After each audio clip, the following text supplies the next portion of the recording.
வணக்கம் மக்களே, நீங்கள் பார்த்து கேட்குற அந்த மொக்க கம்பெனி நான் எங்கள் host the last of season 2 episode 2. எல்லாருமே பார்த்து செம்ம அப்செட்டில் சேடாக உட்காந்துட்டு இருப்பீங்கன்னு நினைக்கிறேன். டேய், இவ்வளோ சீக்கிரமாக நடத்திட்டீங்களா அப்படிங்கிற மாதிரி தான் ஃபீலாக இருந்துச்சு. நல்லா இருந்துச்சு. ஸ்பாயில் அலர்ட், கேமில் செம்ம ப்ரூட்டலாக இருந்திருக்கும். ஜோயிலோட டெத்து பார்க்கும்போது உங்களுக்கு கோவம் வரும். ஆனால் இந்த எபிசோடில் நம்ம ஜோயிலோட டெத்தை பார்க்கும்போது பாவமாக இருந்துச்சுங்க. நிறைய பேர் அழவும் செஞ்சிருக்கலாம். இந்த எபிசோட பற்றி யாரெல்லாம் கதறி கதறி எழுதிங்க ஜென்ரல் ஆடியன்ஸ் இருக்கீங்களாப்பா? கேம் விளையாடாதவங்க இப்போதான் இந்த எபிசோட மொத்த டைம் பார்க்குறவங்க எப்படி ஃபீல் ஆச்சு உங்களுக்கு? ஜோயிலோட டெத் என்ன மாதிரி உங்களை அஃபெக்ட் பண்ணிச்சுன்னு சொல்லி மறக்காம பண்ணுங்க. எனக்கு தெரியும் இந்த மாதிரி சம்பவம் நடக்க போதுன்னு தெரிஞ்சிருந்தோம். ஒன்றுமே பண்ண முடியலங்க. அப்படியே அமைதியாக உட்காந்துட்டு இருந்த ஒரு மணி நேரம் வேற மாதிரி ஒரு தரமான எபிசோடுங்க. மறக்காம பாருங்க. பிரேக் டவுன் ஆரம்பிச்சிடலாம். ஓப்பனிங் ஒரு சின்ன ஃப்ளாஷ்பேக்லேருந்து ஆரம்பிக்குது.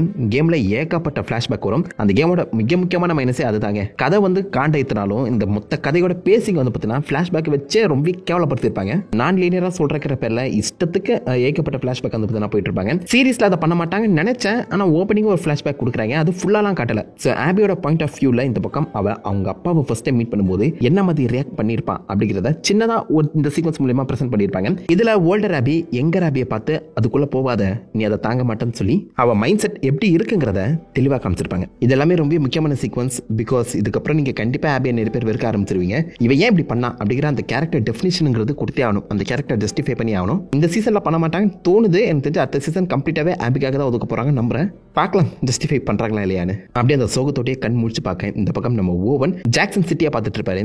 ஆபியுமே என்னப்பா இவ்வளவு பெருசா இருக்கு சிட்டி அப்படின்னு சொல்லி ஷாக் ஆகி நிக்க பக்கத்துல நம்ம மேனி, டேய் 4-5 லைட் தானே எரிஞ்சிட்டு இருந்துச்சு, இங்க பார்த்தா இவ்வளவு பிரம்மாண்டமா இருக்கு, உள்ள நாயங்கெல்லாம் இருக்கும் போலயே அப்படின்னு சொல்லி எல்லாருமே எப்படி இப்போ ஜோயில வெளில கொண்டு வரணும்னு சொல்லி உட்காந்து யோசிச்சுட்டு இருப்பாங்க. ஐ மீன் இவங்க சின்னதான ஒரு இடம் உள்ள போய் அச்சு துவம்சம் பண்ணிடலாம் அப்படிங்கிற தட்டில் தான் வந்திருப்பாங்க. இவ்வளோ பெரிய சிட்டியா இருக்குங்கிறத அவங்க எதிரே பார்க்கல. ஆபி மட்டும் தான் ஓவனுக்கு நீ ரொம்ப குளிரா இருப்ப போல வெளில போயிட்டு வந்திருக்கேன்னு நினைக்கிறேன், இந்தா என் பிளாங்கெட்டை வச்சுக்க அப்படின்னு சொல்லி போத்தி விடுவா. ஆக்சுவலா இந்த சமயத்தில் நம்ம ஓவன் மெல்ங்கிற ஒருத்த கூட தான் இருப்பான். பட் ஓவன் டெக்னிக்கலா ஆபியோட எக்ஸ். இங்க ஒரு சின்ன லவ் ட்ரையாங்கிள் மாதிரி போயிட்டு இருக்கும். இந்த எபிசோட்லயுமே பாத்தீங்கன்னா நம்ம மெல் ஆபி சொல்றத பெருசா எங்கேயுமே கேட்க மாட்டான். ஆபி மேல ஒரு சின்ன காண்ட்ல இருக்க மாதிரியும் ப்ரெசென்ட் பண்ணியிருப்பாங்க.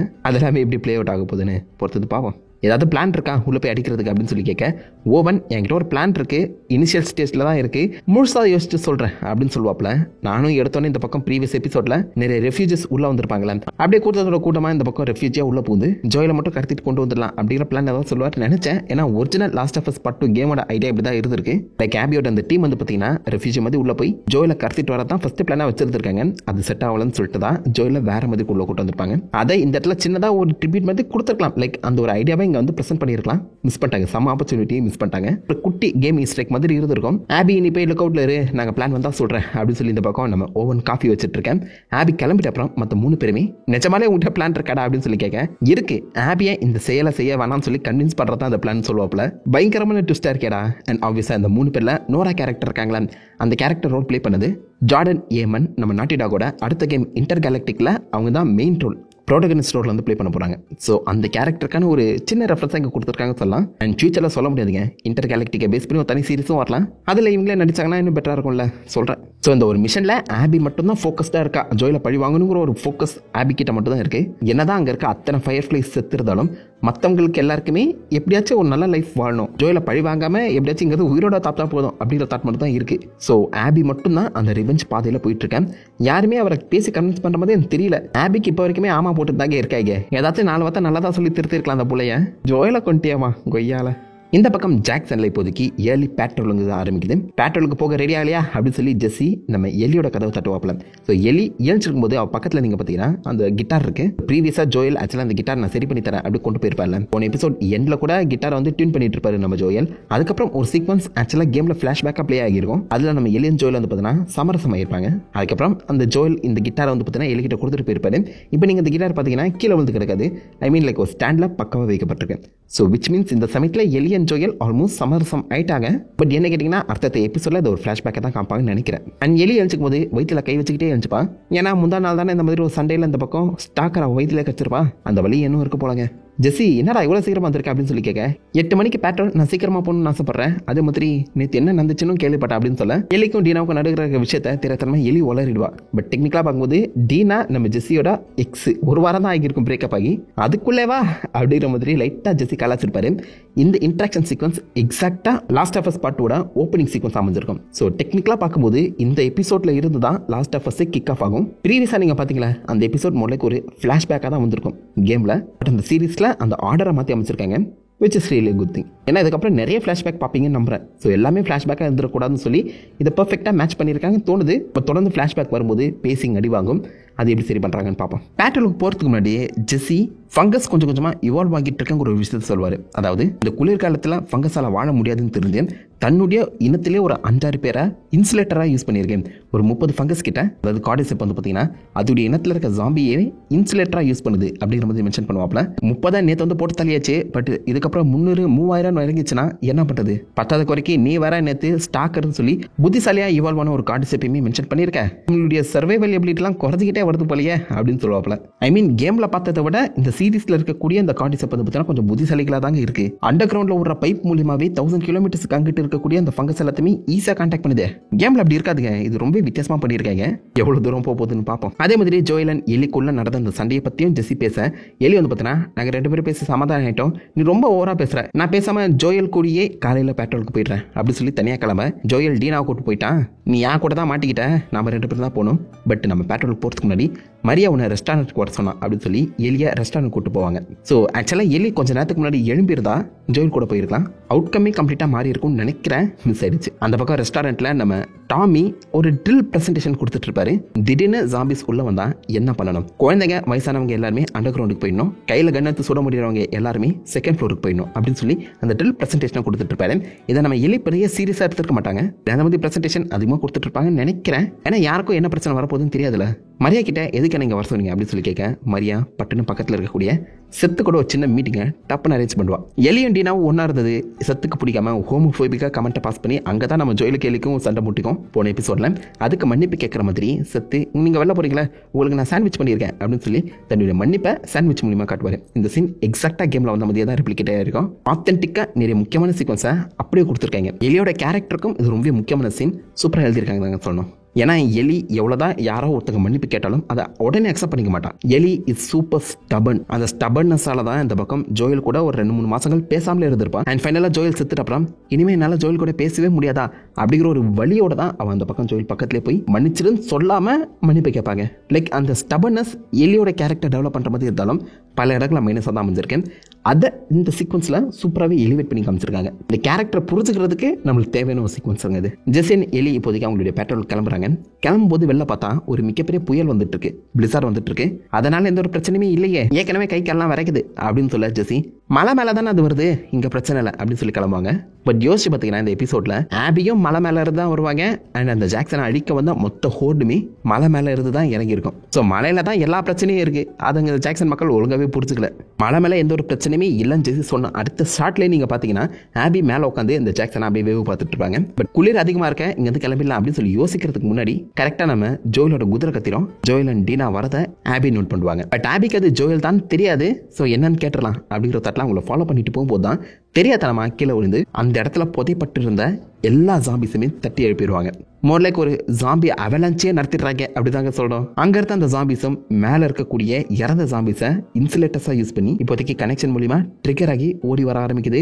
ஒரு மிகப்பெரிய ஜாம்பி ஆர்மியை துரத்திட்டு வர என்ன செய்யறதுன்னு தெரியாம ஆபி தன்னுடைய கன் எல்லாத்தையுமே கீழே போட்டு ஓட ஆரம்பிச்சிருப்பான். ஒரு பக்கம் இது நடக்க அந்த பக்கம் நம்ம ஜெஸ்ஸியன் எலியும் இப்போதைக்கு புயல்ல மாட்டிப்பாங்க. ஸோ நம்ம உடனே திரும்பி போக முடியாது, ஆனாலும் கொஞ்சம் சேஃபா நமக்கு தெரிஞ்ச ஒரு இடத்துல பதுங்கிட்டு அதுக்கப்புறம் போகலாம் அப்படின்னு சொல்லி 2 பேருமே குதிரை ஒரு சேஃபான இடத்துல வச்சு ஒரு சின்ன ரெஸ்டாரண்ட்டுக்குள்ள இல்லைன்னா ஒரு சூப்பர் மார்க்கெட்ல போவாங்க. அங்க பாத்தீங்கன்னா ஃபுல்லா கஞ்சா செடியா இருக்கும். யூஜின் வந்து ஆக்சுவலா இந்த ஜாக்சன்ல இருக்கும்போது யாருக்கும் தெரியாம இந்த ஒரு வேலையை பண்ணிட்டு இருந்திருக்காரு. அண்ட் போன எபிசோட்ல நம்ம ஜோயிலுமே கெயிலுக்கு ஒரு பொட்டலத்தை கொண்டு வந்து கொடுப்பாங்களே, அது இங்க இருந்து எடுக்கப்பட்டிருக்கணும்னு தோணுது. யூஜின் தான் அதை நடத்திட்டு இருந்திருக்காரு. அது நம்ம ஜெஸ்ஸி மூலியமா இப்போதைக்கு எலிக்குமே தெரிய வந்திருக்கு. கேம்ல ஆக்சுவலி அது கம்ப்ளீட்டா மாறி இருக்குங்க. கேம்ல நம்ம ஜோயல் அண்ட் டாமி தான் தனி ஒரு ரைடுக்கு போயிருப்பாங்க. இந்த பக்கம் எலி, டீனா, ஜெசி 3 பேருமே செப்பரேட்டான ஒரு பெட்ரோலுக்கு போயிருப்பாங்க. அதுல எலி அண்ட் டீனா கஞ்சா அடிச்சுட்டு ஒரு சம்பவம் செய்வாங்க. செம்ம ஃபன்னா இருக்கும். கேம்ல உங்களுக்கு தெரியும் நினைக்கிறேன். பட் இந்த இடத்துல டீனாவை ஜோயல் கூட அனுப்பி ஜெசின் எலியை ஒரு டீமா பிரிச்சிருப்பாங்க. கேம்ல இருக்க முக்கியமான பாயிண்ட்ஸ் மட்டும் எடுத்து பல மாற்றங்களோட தான் அந்த கதைகள் வருது. கேம் விளையாண்டவங்களுக்கும் இது கொஞ்சம் ஃப்ரெஷ்ஷா இருக்கணும்ல, அதுக்காக தான். அங்கதான் இந்த பக்கம் நம்ம எலி யூஜினோட அந்த 5 லைஃப் பிளண்டட்டையும் யூஜினோட சில இன்வென்ஷன்ஸுமே கண்டுபிடிக்கிறான். இந்த இடத்துல யூஜினை டெக்னிக்கலா நம்ம ஜோயல் தான் போட்டு தள்ளியிருப்பாரு. He was infected. But Joel யூஜினை ஏன் போட்டு தள்ளினாரு அப்படின்னு சொல்லி இந்த பக்கம் ஜெசி பேசிட்டு இருக்கும்போது எலியோட முகத்தை கவனிங்க, லைட்டா மாறுது. மேபி யூஜின் சாவறதுக்கு எலியும் காரணமா இருந்திருப்பாளோ? there's a possibility. பட் எந்த வகையில் காரணம் வந்திருப்பான்னு தெரியல. ஏன்னா கேமில் பார்க்கும்போது யூஜினுங்கிற கேரக்டருக்கு அவ்வளோ இம்பார்ட்டன்ஸே கொடுக்கப்பட்டிருக்காது. ஜஸ்ட் போகிற போக்கில் மென்ஷன் பண்ணியிருப்பாங்க. இந்த இடத்துல அதிகமான இம்பார்ட்டன்ஸ் கொடுக்குற அந்த சமயத்தில் பார்க்கலாம் கதை எதோ நோக்கி போகுதுன்னு. அந்த பக்கம் ஆபி உசுருக்கு போராடிட்டு இருக்கா. ஒரே முட்டுச்சந்தா இருக்கு, மெயின் ரோடு எங்கடா இருக்கு அப்படின்னு சொல்லி எப்படியோ நம்ம ஜோயல் அண்ட் டீனா ஒளிஞ்சிருந்த அந்த மைனுக்கே வந்துட்டாங்க. ஸோ அந்த மைன் பாத்துல தான் ஜோயல் அண்ட் டீனா வந்திருப்பாங்க. அதே சுரங்கத்துக்கே இப்போதைக்கு ஆபியுமே வந்துடுறான். இந்த சீன் அப்படி கேம்ல இருந்தா அதே எக்ஸாக்ட் சீனை பாயிண்ட் டு பாயிண்ட் வந்து ரெப்ளிகேட் பண்ணியிருக்காங்க. செம்மையா இருக்கு. கேம்லயுமே சூப்பரான டென்ஷன் பில்ட் ஆகும். இதுலயுமே அந்த டென்ஷனை அழகா பில்ட் பண்ணியிருக்காங்க. ஒரு ஸ்டாக்கர் எப்படியோ ஆபி வந்து பார்த்தீங்கன்னா ஃபென்ஸ் வழியாவே துரத்திட்டு வந்தது. ஸோ மற்ற ஜாம்பிஸை காட்டிலும் ஸ்டாக்கர்ஸ் எந்த அளவுக்கு புத்திசாலிங்க அப்படிங்கிறத இந்த சீக்வன்ஸை ப்ரூவ் பண்ணுது. கொஞ்சம் விட்டுறதா ஆபியை போட்டு தள்ளியிருக்கோம். பட் அந்த சமயத்தில் கரெக்டாக நம்ம ஜோயல் உள்ள வந்து காப்பாற்றிடுவார். நிறைய பேர் யோசிப்பீங்களே டைம் மிஷின் கிடைச்சா இந்த ஒரு சீக்வன்ஸை மட்டும் மாற்றி அமைச்சிடலான்னு. கேம் விளையாடும் போதே நான் யோசிச்சேன். கேமில் டாமி அண்ட் ஜோயல் ஒன்னா சேர்ந்து இவ்வளோ காப்பாற்றிருப்பாங்க. இங்கே ஜோயல் மட்டும் வந்திருப்பாரு. கை கொடு அப்படின்னு சொல்லி கை காட்டும் போதே அவருடைய வாட்ச் உங்களால் நோட் பண்ண முடியும். ஜோயல் எப்படியோ ஆபியை காப்பாற்றி கொண்டு போய் சேஃபான பிளேஸ்லேயே இப்போதைக்கு அமைதியாக உட்காந்துட்டு இருப்பாங்க. டீனா வாயை பொத்தி சும்மா இருக்க வேண்டியதானே. ஜோயலே ஜோயலே அப்படின்னு சொல்லி கத்துவா. அங்கதான் ஆபி நம்ம ஜோயில கண்டுபிடிச்சிட்டோம் அப்படிங்கிற தாட்டில் கையில் இருக்க கன்னை தேடுவான். பட் ஆபி ஜோயில உடனே கொள்ளணும்னு ஆசைப்படல, ரசிச்சு கொள்ளணும்னு நினைப்பா. அதனால கொஞ்சம் அமைதியாக இருக்க மாதிரி தெரியும். ஜோயிலுமே நீ சேஃபாக தானே இருக்க, எங்க இருந்து வந்தீங்க அப்படின்னு சொல்லி கேட்க, நாங்கள் மலை உச்சிலேருந்து வந்தோம். இப்போதைக்கு ஏகப்பட்ட ஜாம்பிஸ் இங்கே இருக்குன்னா மலை உச்சிலேருந்து அது வந்திருக்கணும். அங்கே ஜாம்பிஸ் இல்லாமல் தானே இருக்கணும். புயல் அடங்குற வரைக்கும் அங்கே போயிடலாமா அப்படின்னு சொல்லி கேட்க, வேற ஆப்ஷனும் கிடையாது. ஜோயல் அண்ட் டீனா ஆபியை கூட்டிக்கிட்டு அங்கே கிளம்பி போயிடுறாங்க. எவ்வளோ ட்ரிக்ஸாக எண்ணி உள்ள கூட்டம் பார்த்தீங்களாங்க. ஆபி ஒரு மிகப்பெரிய ஆயிரக்கணக்கான ஜாம்பிஸ் இப்போதைக்கு ஜோயல் அண்ட் டீனா துரத்திட்டு வர எப்படி அதுக்கிட்ட தப்பிக்க ட்ரை பண்ணுறாங்க. அதுவே ஆப்போசிட்ல ஜாக்சன்ல மிகப்பெரிய சுயர் பைப்பை தோண்டிட்டு இருக்கும்போது உள்ள இருக்க அந்த காட்டிசம் இங்கே ஏகப்பட்ட மனுஷங்க இருக்காங்கடா அப்படின்னு சொல்லி சிக்னலை மலை உச்சியில் இருந்த அந்த காட்டிசப்புக்கு அனுப்ப, இன்னொரு குரூப் ஆஃப் ஜாம்பிஸ் வந்து பார்த்தீங்கன்னா இந்த குரூப் கூட ஒன்னா சேர்ந்து அப்படியே ரூட்டை மாற்றிக்கிட்டு ஜாக்சன் பக்கம் வருது. இங்கே நீங்கள் பார்த்தீங்கன்னா எல்லா ஜாம்பிஸும் ஃபர்ஸ்ட் ஜோயில தான் துரத்திட்டு வந்துட்டு இருக்கோம். பட் நடுவில் அப்படியே அதோடைய ரூட் மொத்தமாகவே மாறுது. அப்போ இந்த கார்டிசப்புக்கு டெலிபத்திக் பவர் இருக்கா? எனக்கு தெரிஞ்சு இந்த சீரிஸ் முடியும் போது எல்லா கார்டிசப்பும் ஒரு ஃபங்கஸ் தான், அதை கொண்டா இது எல்லாமே செத்து போயிடும் அப்படின்னு சொல்லுவாங்க போல தான் தோணுது. அதை மட்டும் பண்ணாதீங்களா ஐயப்பா, பிகாஸ் மொத்தமாகவே ஒன்னா ரூட் மாறும் போது தான் எனக்கு சந்தேகம் வருது. கேமில் அப்படி டெலிபத்திக் பவர்லாம் கிடையாது. ஜாம்பிஸ்க்கு புதுசாக ஆட் பண்ணியிருக்காங்க. அந்த பக்கம் பேட்ரோல் போனவங்க எல்லாருமே ரிட்டர்ன் கூட்டு வர மாதிரி ரேடியோவை கண்ட்ரோல் பண்ணிட்டு இருக்கேன். ஏமி கிட்ட சிக்னல் கொடுக்க, ஏமி எல்லாருமே ரிட்டர்ன் கூட்டு வந்தாச்சு. ஆனால் ஜோயல் அண்ட் டீனாக்கு மட்டும் சிக்னல் போல அப்படின்னு சொல்ல, டாமி உடனே ஷாக் ஆகி உடனே அவங்கள வர சொல்லு, வேணா நானும் ட்ரை பண்ணி பார்க்கட்டா அப்படின்னு அவங்க அண்ணன் மேலே எந்த அளவுக்கு அதிகமான பாசம் வச்சிருக்காருங்கிறத தெளிவாக எக்ஸ்ப்ளோர் பண்ணியிருப்பாங்க. அவங்க அண்ணன் செத்துட்டான்னு தெரிஞ்சா டாமி என்ன மாதிரி ரியாக்ட் பண்ண போறாருன்னு புரியலையேங்க. ஏமியுமே அந்த பக்கம் ஜெசிக்கு கால் பண்ணி, உங்க எல்லாருமே எங்களால் கான்டாக்ட் பண்ண முடியுது, ஆனால் ஜோயல் அண்ட் டீனாவை மட்டும் கான்டாக்ட் பண்ண முடியல, அவங்க மட்டும் ரிட்டர்ன் வரல அப்படின்னு சொல்ல, உடனே ஜெசி அண்ட் எலி 2 பேருமே குதிரை எடுத்துக்கிட்டு அவங்க போயிருக்க அந்த ரூட்டை பிரிஞ்சு போய் தேட ஆரம்பிப்பாங்க. ஒன்னா போயிருக்கலாம், ஏன் பிரிஞ்சு போனாங்க? பட் இப்போதைக்கு ஜோயல் அண்ட் டீனாவை தேடி ஜெசி அண்ட் எலி கிளம்பியிருப்பாங்க. இந்த பக்கம் ஜாக்சனை மொத்த ஆயிரக்கணக்கான ஜாம்பிஸ் அட்டாக் பண்ண ஆரம்பிக்குது. ஸோ ஜாக்சன் ஆல்ரெடி ப்ரிப்பேர்டாக தான் இருப்பாங்க. பேரல் ஃபுல்லாக பெட்ரோலை போட்டு அதை சுட வச்சு இந்த பக்கம் முடிஞ்ச அளவுக்கு ஜாம்பிஸை கண்ட்ரோல் பண்ணலான்னு ட்ரை பண்ணால், எல்லா ஜாம்பிஸும் வேர்ல்டு வாசியில் வர ஜாம்பிஸ் மாதிரி செம்ம அக்ரெசிவாக இருக்குது. வழக்கத்தோட ஓவர் அக்ரெசிவாக இருக்காங்களே இவனுங்க அப்படின்னு சொல்லி உட்காந்து யோசிச்சுட்டு இருக்கும்போது டாமி டக்குன்னு ஒரு டிஃப்ரென்ஸை நோட் பண்ணுறாரு. ப்ளோட்டர், படுபயங்கரமான அந்த ப்ளோட்டரை ஒரு 4-5 ஜாம்பிஸ் வந்து பார்த்தீங்கன்னா இன்னொரு பக்கம் வழிநடத்தி கூட்டிகிட்டு போகுது. பாசிபிளி ஸ்டாக்கஸாக இருக்கணும்னு நினைக்கிறேன். எலி சொன்ன மாதிரி இந்த ஜாம்பிஸ் எல்லாமே புத்திசாலிக்கலாம் மாறிச்சு போலயே. ரைட் உள்ள வந்துருவாங்க, உள்ள இருக்கவங்களை ரெடி ஆக்கணும் அப்படின்னு சொல்லி டாமி இறங்கி எல்லாருமே சேஃபா பேஸ்மெண்ட்டுக்கு அனுப்பி மொத்த ஆர்மியுமே பக்கவா ரெடியாக சொல்றாரு. தானியுமே ஒரு ஃபிளேம் தொடர் எடுத்து வச்சிருப்பாரு. இந்த சமயத்தில் நினைச்ச மாதிரியே ப்ளோட்டரை வச்சு உள்ள ஓடி விடுவாங்க அத்தனை ஜாம்பிஸும். ஐ மீன் லைக் ஆயிரக்கணக்கான ஜாம்பிஸுங்க படுபயங்கரமா ஓடி வருவாங்க. இதெல்லாம் கேம்ல நடக்கவே இல்லை. கேம்ல எந்த ஒரு ஜாம்பிஸுமே ஜாக்சனை அட்டாக் பண்ணிருக்கவே செய்யாது. இது இந்த சீரிஸுக்காகவே எழுதப்பட்ட ஒரு கதை. ஏன்னா ஒரிஜினலா ஜோயல் கூட டாமியுமே ஆக்சுவலா பேட்ரோல் போயிருப்பாரு. இங்க டாமி போகாத சமயத்துல அவரையும் சும்மா விடணும் அப்படின்னு டாமி எப்படி இந்த மொத்த ஜாக்சனுமே காப்பாத்துறாரு, அவர் எந்த அளவுக்கு ஒரு ஹீரோய்க்கான கேரக்டர்ங்கிறத தெளிவா போட்டு பண்ணியிருக்காங்க. ரொம்பவே நல்லா இருக்கு. Like Tommy super strong minded, எது வேணாச்சும் இவனால செய்ய முடியும் அப்படிங்கிறத தெளிவா காமிச்சிருக்காங்க நான் சொல்வேன். இந்த பக்கம் இவ்வளவு சண்டை நடக்குதுங்கிறத தூரமா நின்று ஜோயல் பார்த்துட்டு உடனே நான் வந்து ஜாக்சன் போவேன், நீங்க சேஃபான இடத்துக்கு போங்க அப்படின்னு சொல்லி அங்கிருந்து கிளம்ப தான் பிளான் பண்ணுவாரு. பட் ஆபி பக்கத்துல வந்துட்டோம், ஒரு 10 அடி தான் அங்க என் ஃப்ரெண்ட்ஸ் காத்துட்டு இருப்பாங்க, மொத்த வெப்பன்ஸ் எடுத்துக்கிட்டு டைரக்ட் அட்டாக் போயிடலாம் அப்படின்னு சொல்லி ஜோயலை திசை திருப்புவாங்க. ஏன்னா தனியாக போய் சாப்பிட்றதுக்கு பதிலாக ஒரு குரூப்போட போனா சமாளிக்கலாம்ல, அந்த தாட்டில் தான் ஜோயல் ஆபியை நம்பி போவார். ஆனால் ஏன் நம்பினாதான் தெரில. எல்லா பொண்ணுங்களையும் ஜோயலனை டாக்டராக பார்க்கக்கூடாது, ஆப்பு வச்சாலா. அந்த பக்கம் டாமி ஒரு ப்ளோட்டரை தனியால டேக் டவுன் பண்ணியிருப்பாரு. கேமில் நீங்கள் பார்த்தீங்கன்னா ஒரு ப்ளோட்டரை டேக் டவுன் பண்ணுறதுக்கு 4 மாலட்டாக போகுதுங்க. ஆனால் இங்கே தக்காளி ஒரு ஃபயர் எக்ஸ்டிங்விஷர் கேஸே முடியுது, அந்த ப்ளோட்டர் அப்படியே கன்று மாதிரி வருது. ஸோ மோர் லைக் இங்கே இருக்கக்கூடிய எல்லா ஜாம்பிஸுமே ஏதோ ஒரு வகையில் ரெசிஸ்டன்ட் ஆகியிருக்கு அப்படின்றத தெளிவாக போர்ட்ரே பண்ணுறாங்க. இது அடுத்து வரப்போகிற லாஸ்ட் ஆஃப் அஸ் 3 கேம்லையுமே இம்ப்ளிமெண்ட் ஆகும் தாங்க தோணுது. ப்ளோட்டர் படு பயங்கரமாக இருக்குது. பட் எப்படியோ டாமி வந்து பார்த்தீங்கன்னா டேக் டவுன் பண்ணிடுவாப்பில். உள்ளே இருக்க மக்களுமே எப்படியோ இப்போதைக்கு ஜாக்சனை கண்ட்ரோல் எடுத்துனாங்க தான் சொல்லணும். ஏன்னா மரியா கடகரன்னு ஓடி போய் நாய்களை அவுத்து விடுவான். நாய்ங்க பாஞ்சு தக்காளி இருக்க எல்லா ஜாம்பிஸுமே கடிச்சு கொதரும். அல்டிமேட்டாக இருக்கும் அந்த சீனு. அகெயின் கேமில் ஆக்சுவலாக நம்ம ஜாக்சனில் பார்த்தீங்கன்னா 2-3 ஃப்ரெண்ட்லி நாய்களை தான் பார்த்துருப்போம். ஆபியோட அந்த வுல்ஃப் டீம் இருக்குல்ல, அவங்க தான் இந்த மாதிரி நாய்களை படையாக வளர்த்துட்டு இருப்பாங்க. அந்த சீக்வன்ஸை இந்த கேமில் கொஞ்சம் மாற்றி அடாப்ட் பண்ணியிருக்காங்க தான் சொல்லுவேன். பட் எனிவேஸ் இட்ஸ் ரியலி குட்ங்க, ரொம்ப நல்லா பண்ணியிருக்காங்க. அவளுக்கு ஒரு அவெஞ்சர்ஸ் லெவல் ஈவெண்ட்டே நடந்து போச்சுன்னு சொல்லலாம். அவ்வளோ பயங்கரமான ஆக்ஷன். எப்படியோ ஜாக்சனை டாமி காப்பாற்றிட்டு இருக்கேன். அந்த பக்கம் இது எதுவுமே தெரியாமல் ஜோயல் தேவையில்லாமல் ஆபி கூட மாட்டியிருப்பாரு. ஆபியோட டீம் இப்போதைக்கு ஜோயல் அண்ட் டீனாவை காப்பாற்றி உள்ள கூட்டு போயிடுவாங்க. அங்கே தான் ஆபி இவ பேர் டீனா, அவன் பேர் ஜோயல்னு சொல்ல பக்கத்தில் இருக்க மேனி பட்டுன்னு டீனாவை கன் ஹோல்ஸ்டரில் பிடிச்சிருவான். ஓவனுமே இந்த பக்கம் ஜோயலை ஏமித்துருவான். இந்த பக்கம் நோரா ஜோயல் கிட்ட இருக்க எல்லா வெப்பன்ஸையும் எடுக்க ஜோயல் இஸ் டிஃபென்ஸ்லெஸ். பட்டுன்னு ஆபி ஜோயில முட்டிலே சுட்டுருவாங்க.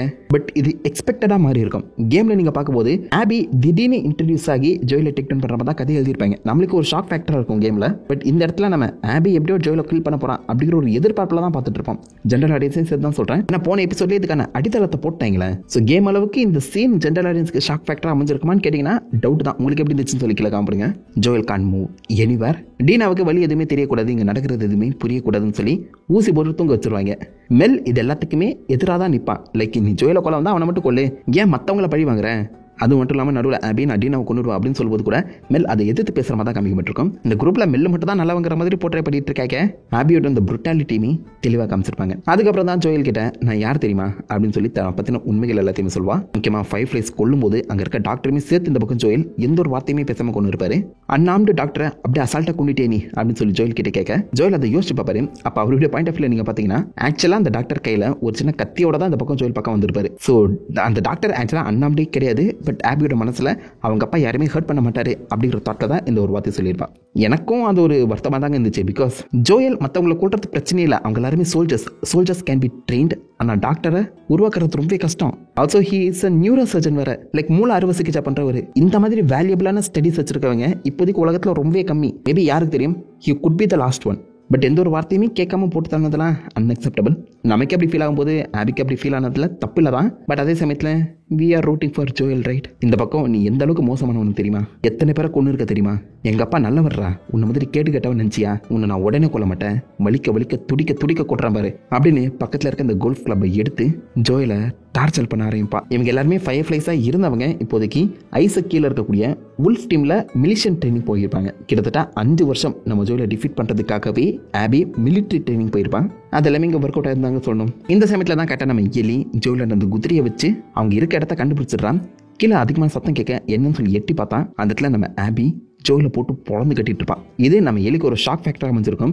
டக்குன்னு எதை பற்றியுமே அவன் யோசிக்காம கதவை திறந்துட்டு உள்ள வர மேனி அவளை பிடிப்பா. பட் கேமில் பார்த்தீங்கன்னா ஜார்டனுங்கிற ஒரு கேரக்டர் தான் இந்த பக்கம் நம்ம எலியை பிடிக்க. எலி கத்தியை வச்சு இந்த பக்கம் ஜார்டனை கீழ்ச்சி விட்டுருவான். பட் இந்த சீரீஸில் ஜார்டனை இன்ட்ரடியூஸ் பண்ணாமல் மேனியை பேஸ் பண்ணி அந்த கதை நகர்ந்துருக்கும். ஸோ ஜார்டன் பதில் இந்த சமயத்தில் நம்ம எலி மேனி கிழிச்சிருப்பான். மேனி சமகாண்டா யூரோப்பில் நம்ம எலியை அடிச்சுன்னு இருக்கேன். அந்த இடத்துல விழுந்து கடந்த ரத்த வெள்ளத்தில் மிதந்த நம்ம ஜோயில பார்த்து எலி அழ ஆரம்பிப்பான். இத்தனை மாசங்கள் பேசாம இப்பதான் எலி பேச ஆரம்பிச்சிருப்பான். அதுக்குள்ளே இப்படி ஒரு சம்பவம் நடந்து போச்சு அப்படின்னு சொல்லி தான் அவன் அழ ஆரம்பிக்கும் போது தெரியும். ஜோயல் எழுந்துச்சுன்னு சொல்லி அவ கத்த. அந்த பக்கம் நம்ம பெட்ரோ பாஸ்கல் வேற லெவலில் ஒரு ஆக்டிங் பண்ணியிருப்பாரு. லைக் எலி சொல்றாளே நான் எழுஞ்சுக்கணும் அப்படின்னு சொல்லி அவன் எழும்ப ட்ரை பண்ணுவாருங்க. தான் பொண்ணு சொன்னா அப்பா கேட்கணும்ல, அந்த மாதிரி ஒரு சீக்வன்ஸ் இந்த இடத்துல சூப்பராக புல் ஆஃப் பண்ணியிருப்பாங்க. சின்ன மைன்யூட்டான ஆக்டிங் அவ்வளோ பக்கவாக பண்ணியிருப்பாரு மனுஷன். ஓவன் ரொம்ப நேரம் வச்சு இழுக்காத, அவனை முடிச்சு விட கிளம்புவோம் அப்படின்னு சொல்ல உடஞ்ச கோல்ஃபோட குச்சியை வச்சு இந்த பக்கம் ஆபி ஜோயில கழுத்திலே குத்தி கொண்டுருவாங்க. கேமில் அது செம்ம ப்ரூட்டலாக இருக்கும். கோல்ஃப் கிளப்பை வச்சு மண்டையை உடச்சி இந்த பக்கம் ஆபி வந்து பார்த்தீங்கன்னா ஜோயில கொள்வான். பட் சீரியஸாக அதை கொஞ்சம் மாற்றி அமைச்சிருக்காங்க. அவ்வளோ ப்ரூட்டலாக போவானான்னு நினச்சாங்களே என்னமோ. ஜோயல் சாக அந்த ஒரு செகண்ட் எலிக்கு உலகமே இருட்டுற மாதிரி ஆகிடும். எந்த ஒரு சத்தமும் கேட்காது. இந்த சமயத்தில் மேனி எலியுமே கொல்ல வந்திருப்பான். ஓவன் நம்ம கொல்ல வந்தது ஜோயில தான், போட்டாச்சு கிளம்புவோம் அப்படின்னு சொல்லி மேனியை மனசு மாற்றி அங்கிருந்து எல்லாருமே கிளம்ப ரெடி ஆவாங்க. இந்த சமயத்தில் எலி நான் உங்கள் எல்லாருமே கொல்லாமல் விட மாட்டேன்டா, குத்தி கொண்டுடுவாண்டா அப்படின்னு சொல்லி பயங்கர கோவத்தோட முளைக்கு ஒரு வெஞ்சன்ஸ், ஒரு பழி வாங்குற சபதத்தை எடுப்பான்.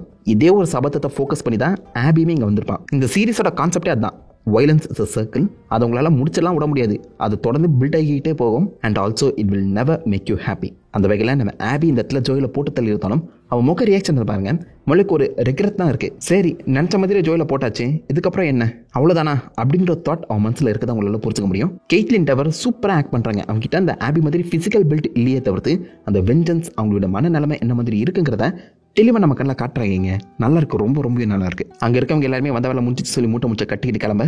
கேம் ஆக்சுவலாக நம்ம எலியுமே நாக் டவுன் பண்ணிட்டு போயிடுவாங்க. ஆனால் இங்கே எலி எப்படி அந்த டெத்தை ஃபேஸ் பண்ணுறான் அப்படிங்கிறத தெளிவாக காமிச்சிருப்பாங்க. ஜோயில் பக்கத்தில் போய் கழுத்துலேருந்து அந்த கோல்ஃப் கிளப்பை எடுத்து ஜோயில் பக்கத்துலேயே படுத்துருவாங்க. இவ்வளோ நாள் பேசாமல் விட்டேனே என்ன மன்னிச்சிருக்க அப்பா அப்படின்னு சொல்லி படுக்கிற மாதிரி தான் எனக்கு ஃபீல் ஆகுது. செம்ம இமோஷனலாக இருக்கும். அந்த பக்கம் ஜாக்சன் கிளியர் ஆயிடுச்சு. எல்லாருமே மிச்சம் மீதி இருக்கக்கூடிய அந்த ஜாம்பி சாந்து பற்றினா போட்டு தள்ளிட்டு இருக்கேன். இந்த பக்கம் நம்ம ஜெஸ்ஸி டீனாவையும் எலியும் காப்பாற்றிக்கின்னு அங்கே இறந்து கிடந்த ஜோயில ஒரு துணியில் சுற்றி ஜாக்சன் கூட்டு வந்துட்டு இருக்காரு. செம்ம பவர்ஃபுல்லான ஒரு சீன். இது கேம்ல இருந்திருக்காது, பட் இதை இன்னும் சேடா மாத்துற மாதிரி பின்னாடி ஒரு சாங் பிளே ஆகும்.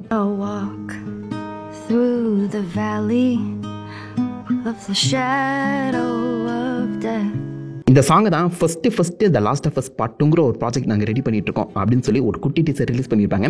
அதில் பிளே ஆன சாங். நான் அந்த பாட்டை பண்ணது வேறு யாரும் இல்லை, கேமில் எலிக்கு வாய்ஸ் ஓவர் கொடுத்தேன் ஆஷ்லி ஜான்சன். போன சீரீஸில் நீங்கள் எலியோட அம்மாவை பார்த்துருப்பீங்களே, அவங்களே தான். இந்த இடத்துல ஜோயிலோட டெத்தை மோன் பண்ணுற மாதிரி ஒரிஜினல் எலியோட வாய்ஸில் வந்து அந்த பாட்டை ப்ளே பண்ணியிருப்பாங்க. அல்டிமேட்டாக திஸ் இஸ் சினிமா அப்படிங்கிற மாதிரி தான் வேறு லெவலில் பண்ணியிருக்காங்க இந்த சீனை. கேமில் ப்ரூட்டலாக வந்து ஒரு சீனை அப்படியே சேடாக மாற்றி கொடுத்துருக்காங்க. ரைட்டிங் அவ்வளோ ஹெவியாக போயிருக்கு. நானும் ஒரு 2-3 எபிசோட் கழிச்சு தான் அதை செய்வாங்கன்னு நினச்சேன். 2வது எபிசோட்லேயே பண்ணிட்டாங்க சம்பவத்தை. இட்ஸ் அமேசிங் சீரியஸாக. இதோட இந்த எபிசோட் முடியுது. செம்ம சேடான நோட்டில் தான் முடிஞ்சிருக்கும். ஸோ இந்த எபிசோட பார்த்தவங்க என்ன நினைக்கிறீங்க? கேம் விளையாண்டவங்க உங்கள் மனநிலைமை எப்படி இருந்துச்சு? அண்ட் முக்கியமாக ஜெனரல் ஆடியன்ஸ் இந்த எபிசோட பார்க்கும்போது எப்படி ரியாக்ட் பண்ணீங்க? உங்கள் தாட்ஸ், உங்களோட வியூஸ் எல்லாத்தையுமே மறக்கமிக்கல காம் பண்ணிட்டு போங்க. எனக்கு சூப்பர் சேடாக இருந்துச்சு. உங்கள் ரியாக்ஷன் என்னன்னு கண்டிப்பாக தெரிஞ்சாகணும். மறக்கமிக்கல காம் பண்ணிட்டு அந்த லைக் பண்ணி தட்டி விடுங்க. நான் உங்களை தன்னால் ஒரு ஆசாமான விடையில மீட் பண்ணி இருந்திருக்கேன். Have fun guys.